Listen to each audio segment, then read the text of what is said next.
In a quiet patch of Louisiana, there are 11 hills of earth, arranged in a great oval. For a long time, people thought they were just natural rises in the ground. They were wrong. These are mounds, built by human hands, on purpose. And when scientists finally dated them, the numbers stopped them cold.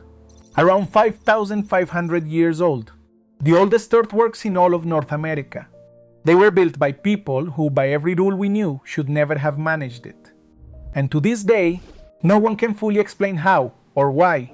50 centuries before any city rose in this part of the world, a group of people gathered on this spot in what is now northern Louisiana, near the Ouachita River, not far from the modern town of Monroe. They had no farms, they had no metal, they had no kings, as far as we can tell. They lived by hunting, fishing, and gathering, moving with the seasons. And these are the people who raised the oldest monument on the continent. For years, the mounds at Watson Break went unrecognized. They sat on private land, half hidden by trees and brush, looking like ordinary low hills. It was only when logging cleared parts of the area that their true shape became clear. An arrangement far too regular to be an accident. 11 separate mounds, set in a deliberate oval linked by raised ridges.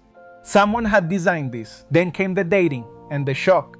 An archaeologist named Joe Saunders and his colleagues studied the site and published their findings in the journal Science in 1997. The mounds were about 5,500 years old. That single paper rewrote what American archaeologists thought they knew about the deep past of this continent. Picture the place as it was. 11 mounds, the tallest standing about 25 feet high, the height of a two-story building. They are arranged in an oval roughly 900 feet across, with low ridges running between them to tie the whole thing together into one connected design. It is not a random pile, it is a planned, unified piece of architecture, shaped in earth. Now put the age next to the famous wonders of the world. The Great Pyramid of Egypt was built around 4,500 years ago. Watson Break is older than that by roughly 1,000 years. Stonehenge, in its grand stone form, is younger too. While the people we usually credit with the first monuments were not yet at work, hunter-gatherers in Louisiana had already raised an enormous complex of earthworks.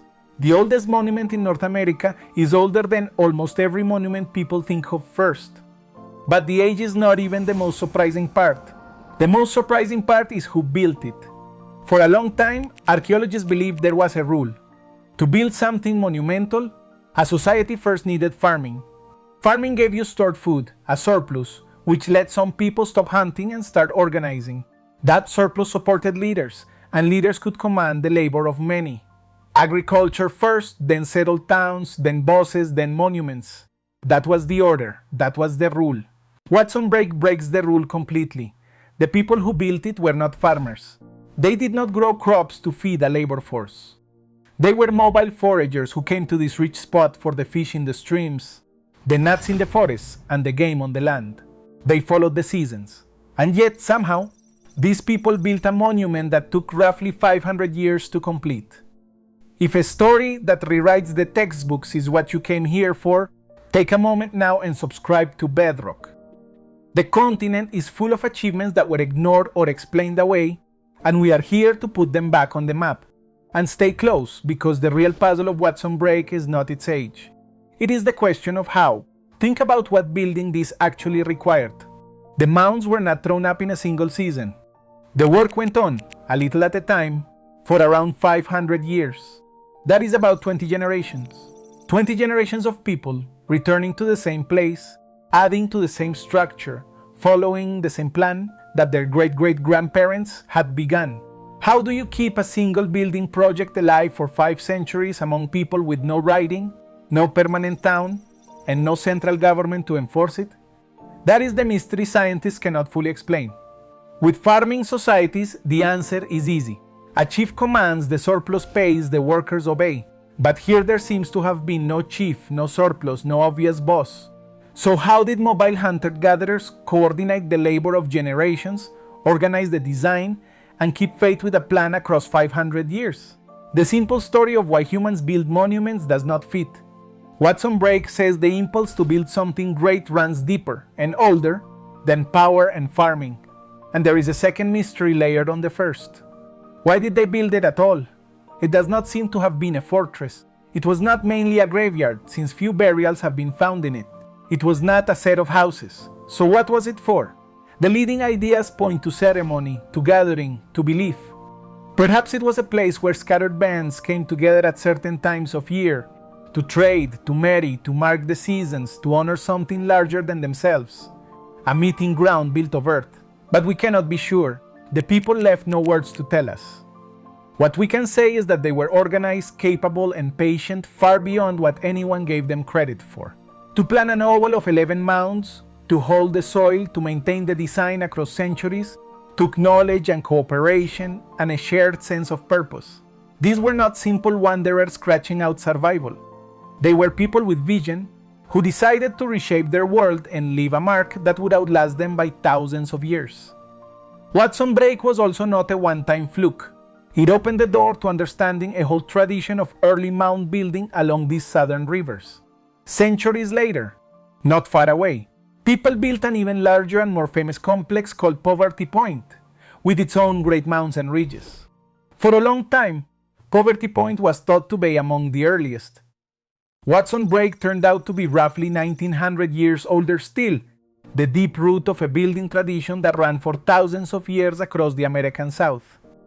And yet, ask almost anyone to name the oldest monument in North America, and they will have no idea. Watson Break is not in the famous lists. It does not draw crowds of tourists.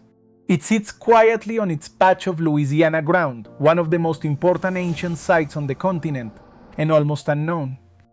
Part of the reason is the same old pattern. For generations, the achievements of native peoples were overlooked, downplayed, or credited to someone else. A monument older than the pyramids built by indigenous Americans did not fit the story people wanted to tell, so let this be the correction. More than 5,000 years ago, before the pharaohs, before Stonehenge, hunter-gatherers in Louisiana looked at the land and decided to build. They raised 11 mounds in a careful oval, and they kept building for 500 years. They had no farms, no kings, and no writing, and they made something that has lasted 5 millennia. That should be one of the proudest facts in the history of this continent. The honest truth is that we still do not fully understand them.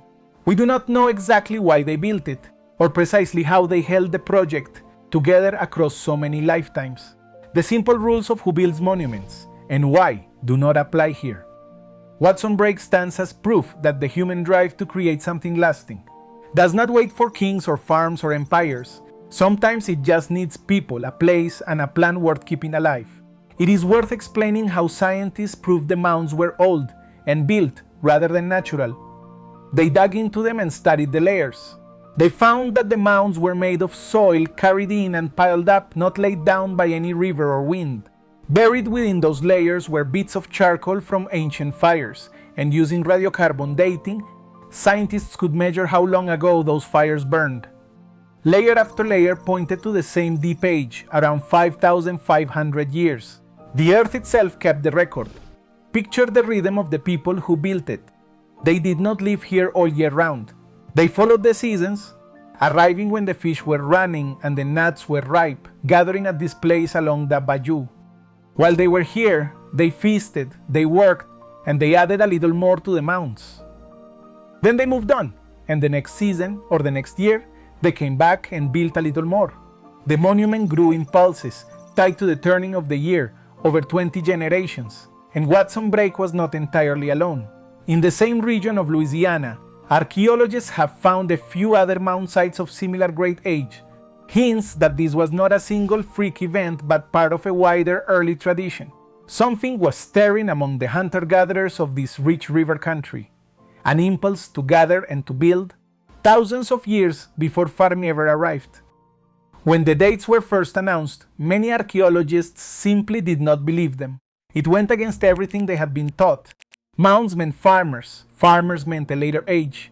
A monument this old, built by foragers, sounded impossible.